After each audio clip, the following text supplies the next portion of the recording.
Hey guys, so I posted my college decision reaction video last week and I got some questions about some of my stats and extracurriculars that I didn't mention at the beginning of last video. So I wanted to come on here and kind of share those with you so you could kind of get a gauge for how certain schools take certain scores or certain extracurriculars and kind of which ones helped me get into the colleges and which ones I felt like didn't make too much of an impact. So before we start with my stats, I'm gonna put up the official college decision list on screen of all the ones I got accepted to and rejected to. So here that is.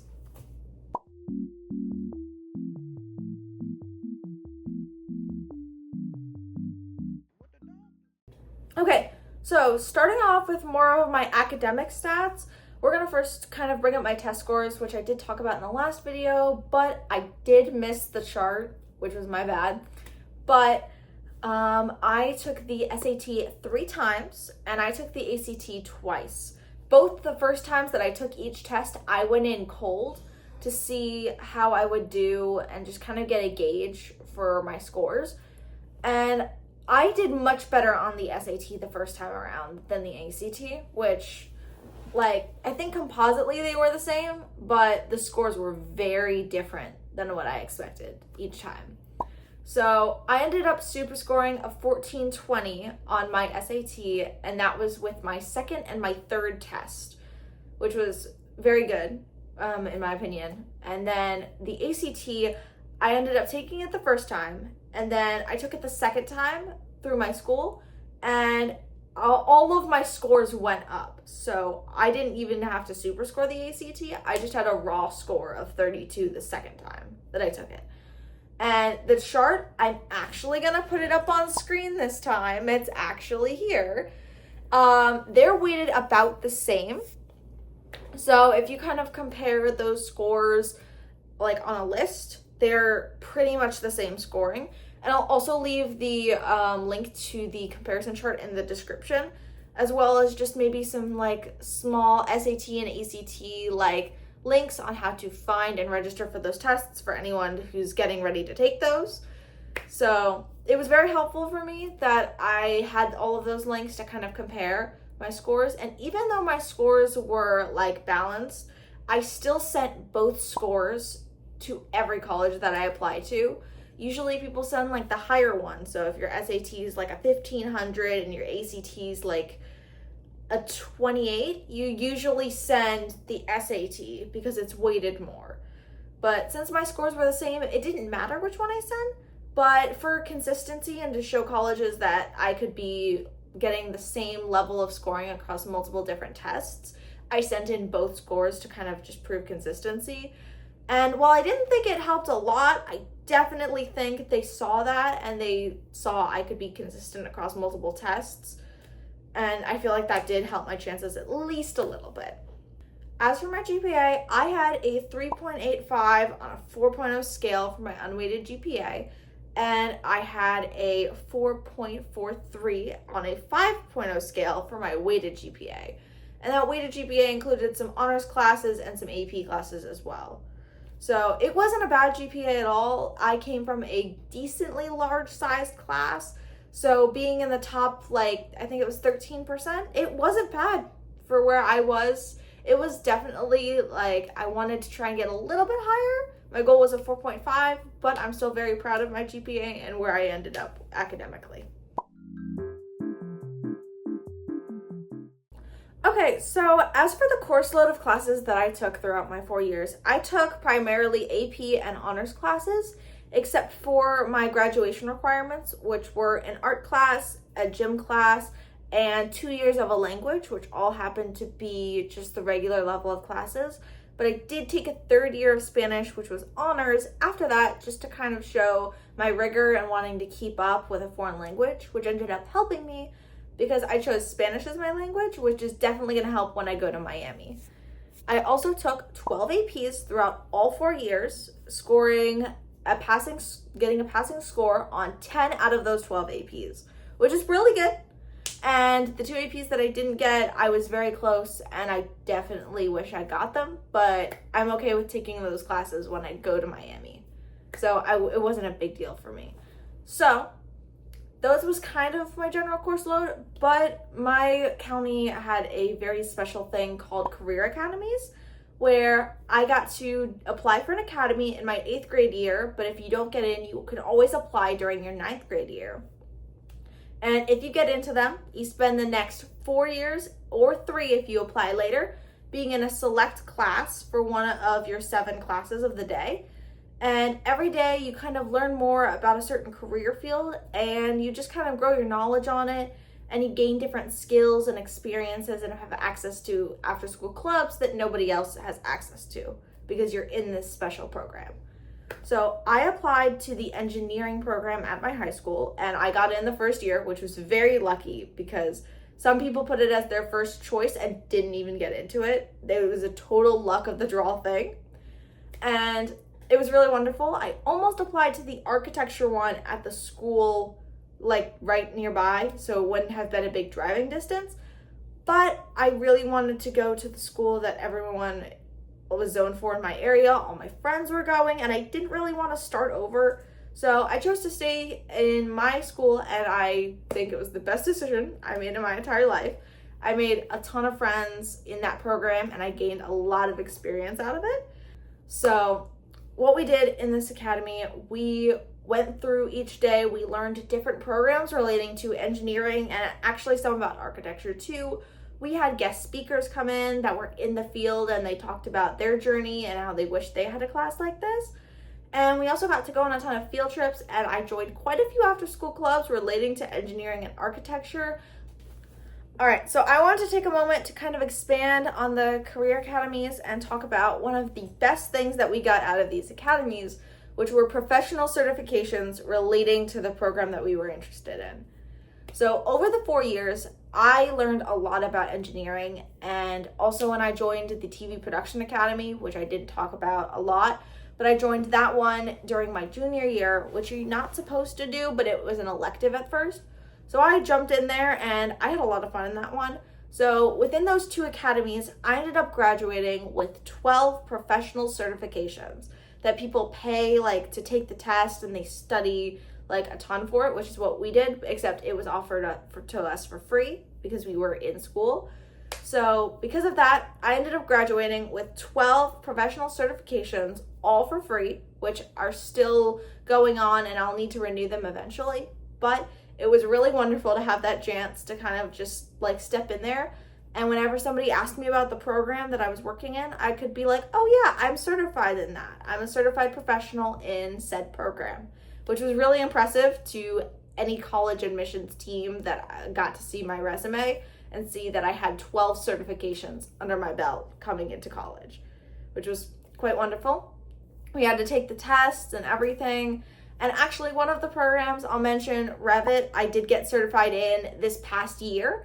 And I ended up using it to make different renderings for different projects that I did in my extracurriculars, which are actually on the channel now. I left them up on there just to kind of like show off some of the work that I've done. And those are the renderings that I did in that program, which I ended up getting certified in. So I didn't have a ton of like big honors that you'd see for like a ton of like the videos that are out now for college decision reactions. I see them having a ton of massive honors. Now, I didn't cure cancer or anything like that, but I think that I did change some lives for the better. So I do want to pat myself on the back for that. But one of the things I did have a B honor roll all throughout high school, and just kind of like all throughout my life, I had A's and B's, which I was very proud of. I also, for my engineering academy, I was so involved that I was asked to become an ambassador. And during those ambassador like years that I was there, I went to the middle schools and I talked to the middle schoolers about applying for the academies and the benefits of being in one. And I also went to an expo center both years that I did it, my junior and senior year.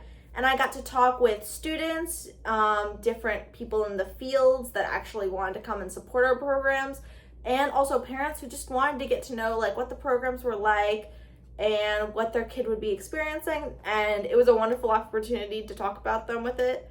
But I did have COVID the first year I did it. So I was not feeling the best that year, but I would say I did a pretty good job for being sick the first year.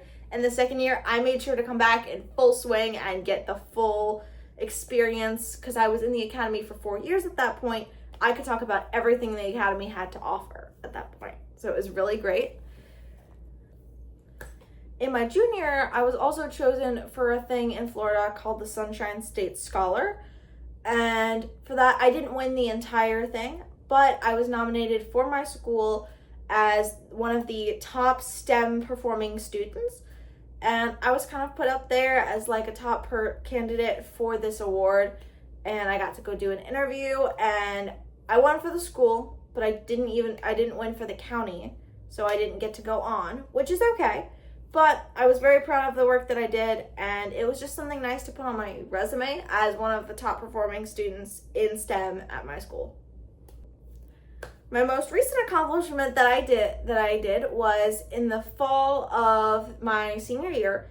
I went and I had previously won a competition over the summer, and because I won that competition, it was an architecture-based competition where I helped renovate a part of a school.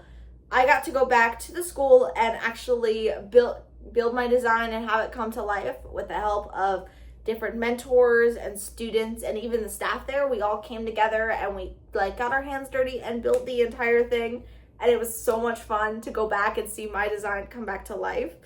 And I'll also show that on screen.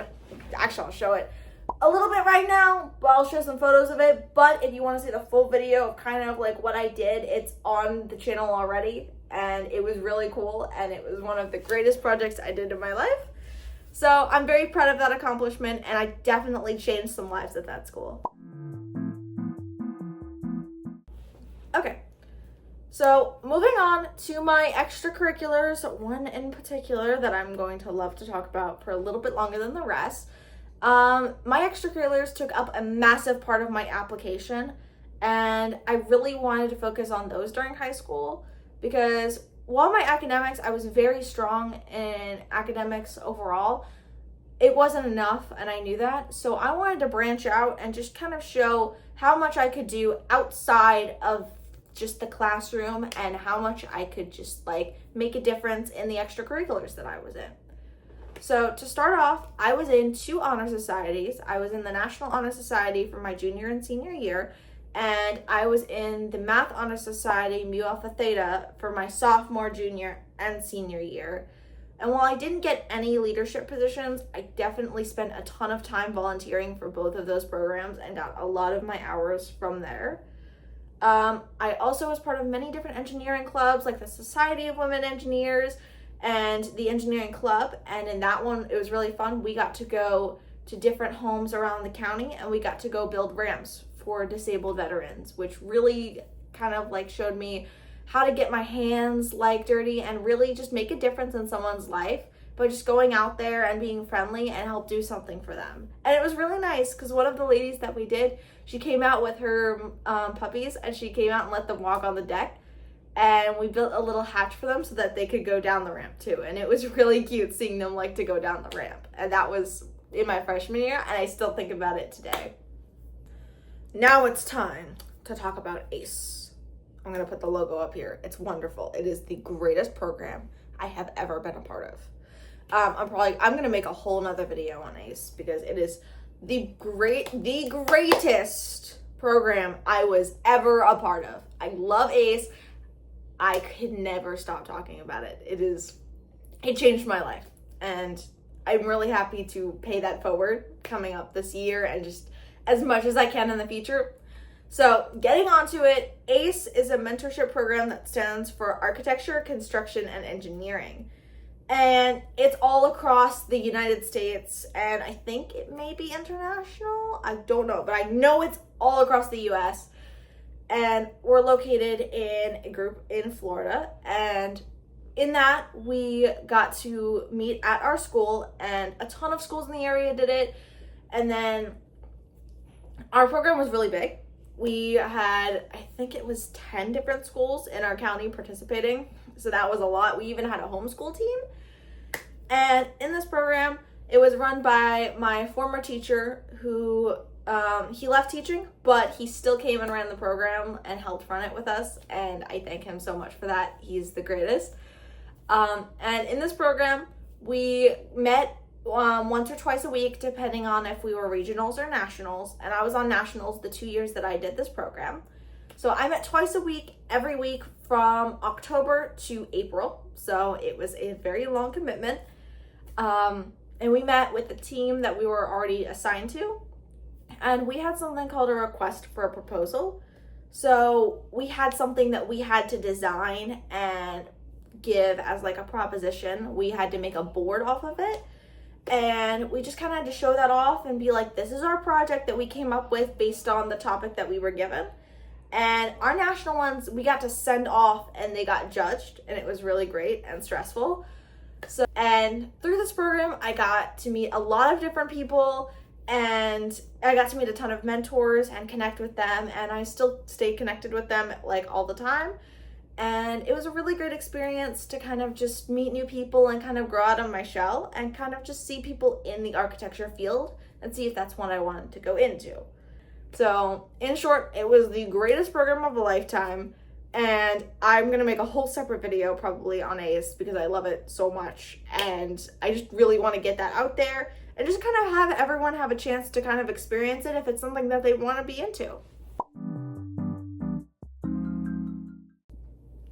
Okay, now on to one of the other top 2 things that changed my life throughout high school is the summer internship that I got to do last summer. So, in the ACE Mentor program, I met somebody who ended up changing my life so much. He became my mentor at my internship, and we stayed close, and he really changed my life and helped me make so many connections and grow out of my shell and helped me be the person that I am today and hopefully the future architect that I am going to be. So he was our big he wasn't like a supervisor, he was like a mentor, and he kind of brought all the other mentors in, and he helped really like fund and run the program like at our school specifically. So he was always there at every meeting, and I really got to talk to him. And when I found out the company that he worked for, that was the one architecture internship that my school offered, and I was like, this is the internship that I need to get. So I went to different morning trainings and just kind of learned about like different programs and different internship like tips.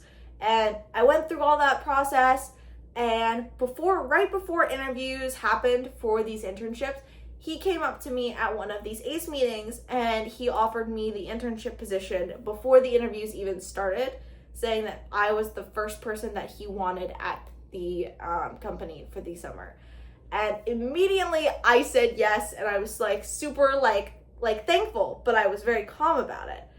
And I was just like, thank you so much, this is a wonderful opportunity. And then I stepped outside and I called my mom, freaking out, so excited, because this was the one internship that I wanted, and I was very happy to have it. And so I went for 6 weeks. I went 3 times a week over into my city, and it was about a 30-minute drive every day. And I went technically from, I think it was 8 to 5, 9 to 4, I believe. I think it was 9 to 4, but I ended up staying from like 8 to 5:30 most days, just because I wanted to be there and I didn't want to leave. And then the only reason I left was because everybody, like all the full-time workers were like going home and they were ready to be done with the day. And I was like, why would you want to leave? Because I loved it. I still want to go every single day. I wish that if I had any job in the world right now, I would want to go back and intern. Like, I did it for volunteer hours, but I would still go back and I would do it all for free again, because they're so welcoming and they're always so friendly there. And just the environment there was the greatest that I've ever felt, and that is one of my companies I would want to work for forever. I loved everything that they did there, and it was the greatest opportunity in my life. And I really thank everybody for being so wonderful at that company. And I just really can't wait to go back there one day. It was so friendly, and we had different tasks that we had to do. And we had to go around and meet somebody at the company every week and talk about them and their experiences. And it was really great because I actually got really close with some of them, and we still stay connected even after a whole year of not being back there.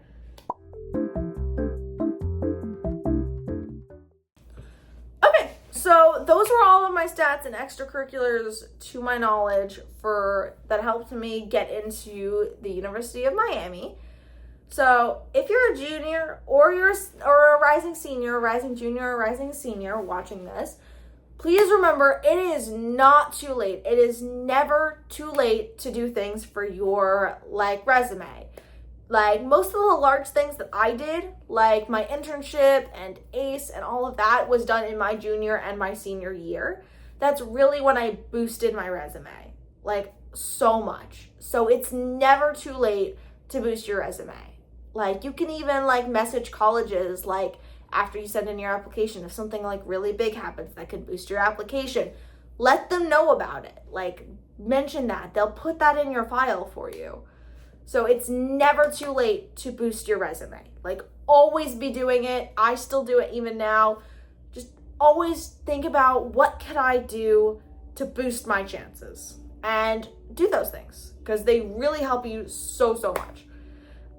Also, while it is important to be building your resume, as soon as you can, please enjoy the time that you have in high school. You're only going to go through it once, and there are definitely parts that I miss of it. So please make your high school years count. They go by so fast. I was in my freshman year and I was these years are not gonna go by fast. I don't know when they went by. They went by so quickly, and I miss it. I miss there are definitely classes that I was oh my gosh, I never have to take them again, which I get, but especially my academies, I'm gonna miss them so much. They meant so much to me, and all of my programs that I never get to really experience again as a student. So please make your time in high school count. Do things that you want to do things that you love to do, make friends, go out and have fun. This is your one chance to do that before you go to college, and things are still things are still fun. Things are still really fun. But you're also doing stuff relating for the rest of your career and studying for things that you'll be doing for the rest of your life. So take this time to be a kid and have so much fun, because you're going to miss it. I already miss it, and it's only been 2 months. And for those rising seniors who plan to start applying on August 1st, which is, I believe, 2 weeks away. Yeah, it's 2 weeks away. I plan on releasing a guide for everything related to Common App and anything that you need to do starting on August 1st. And I'm going to post that on August 1st for you guys to kind of just get you all started. I know that Common App is very difficult to navigate. I had a little bit of trouble, but I ended up learning it pretty quickly, and I ended up helping a ton of people at my school who were trying to figure it out and trying to learn Common App and learn all of that stuff. So some points throughout, when things are starting to happen, I'm definitely going to post about them and just kind of give you guys a guide for when you're supposed to kind of be doing things. And it's just kind of take it lightly, but also take it kind of serious. Starting on August 1st, your college app season begins, and it does not stop till I committed in March, but some people, it doesn't end till April 30th. So you're going to be doing this for a long time, but it is so much fun and so much stress at the same time. And I went to Starbucks so many times with my friends to write my essays and write all of my prompts. There's a lot of essays that you're going to have to do. So get ready for a ton of writing. But to anybody who's getting ready to do that, I wish you all the best of luck. And in a year, you'll be exactly where I am, knowing what you're going to do, where you're going to be, and it's going to be the most exciting time of your life. And I just hope that everything goes well, and I'll post that guide in 2 weeks. So I will see you guys then.